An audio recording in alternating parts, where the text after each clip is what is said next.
Shalom, selamat pagi Bapak Ibu Saudara yang diberkati Tuhan, khususnya keluarga nyanyi pujian yang saya yakini kita ada bukan karena kekuatan kemampuan kita, tapi semata-mata hanya karena anugerah Tuhan.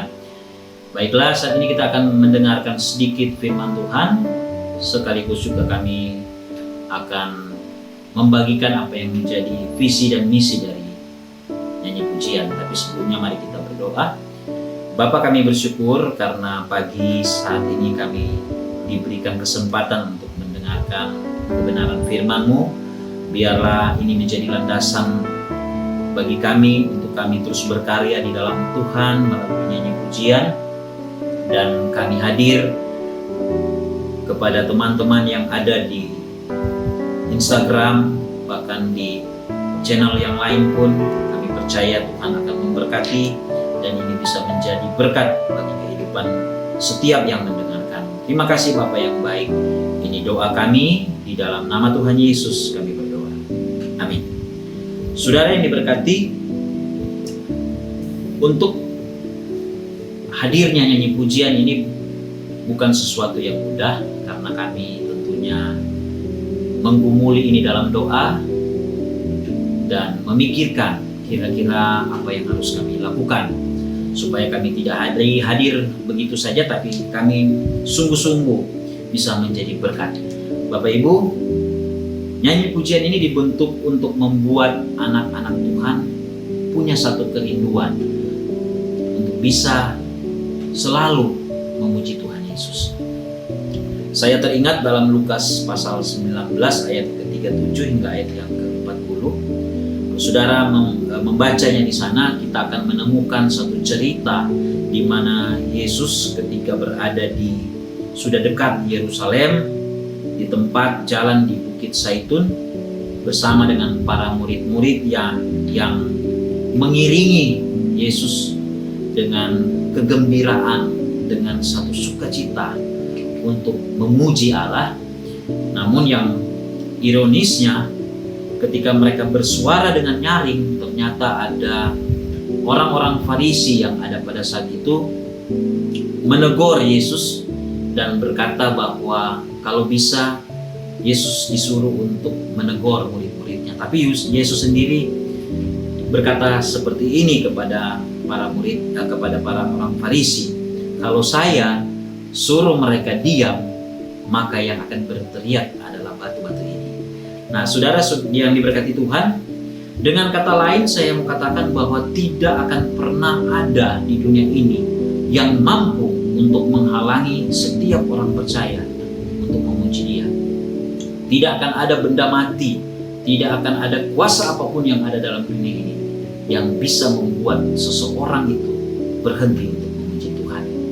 Karena kalau saudara melihat saat ini ada begitu banyak media, aplikasi dan lain sebagainya, HP, musik box, speaker, itu bisa digunakan untuk memperdengarkan puji-pujian.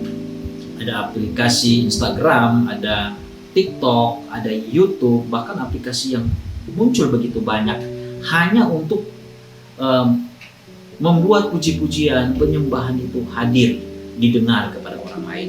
Nah, saudara, visi dan misi daripada nyanyi pujian, visinya adalah membuat semua orang itu untuk bisa memuliakan nama Tuhan dengan nyanyian dan pujian. Sedangkan misinya saya membagikan dalam beberapa hal.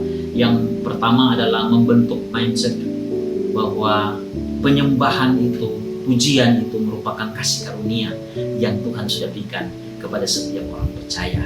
Yang kedua adalah mengajak anak-anak Tuhan yang datang dalam hadirat Tuhan itu tanpa penuh rasa takut, tanpa ada rasa mereka dihakimi, bahkan mungkin ada yang merasa tidak layak.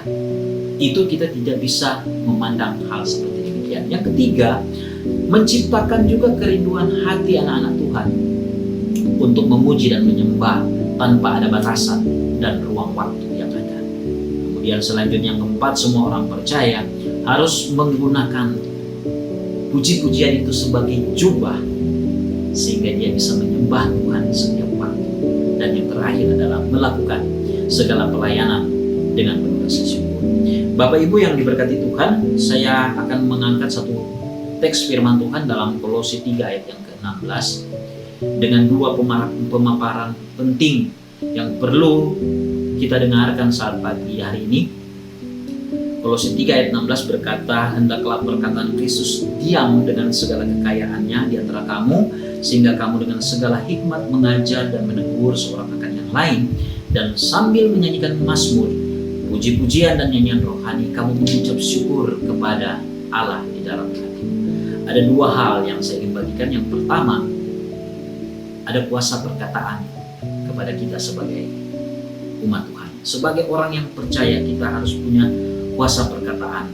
Hendaklah perkataan Kristus diam dengan segala kekayaan di antara kamu. Ketika kita jadi orang percaya, kita harus punya perkataan yang baik, punya perkataan yang benar. Kita tidak mencemooh, kita tidak menyampaikan kutuk, kita tidak menyampaikan bualan dan lain sebagainya.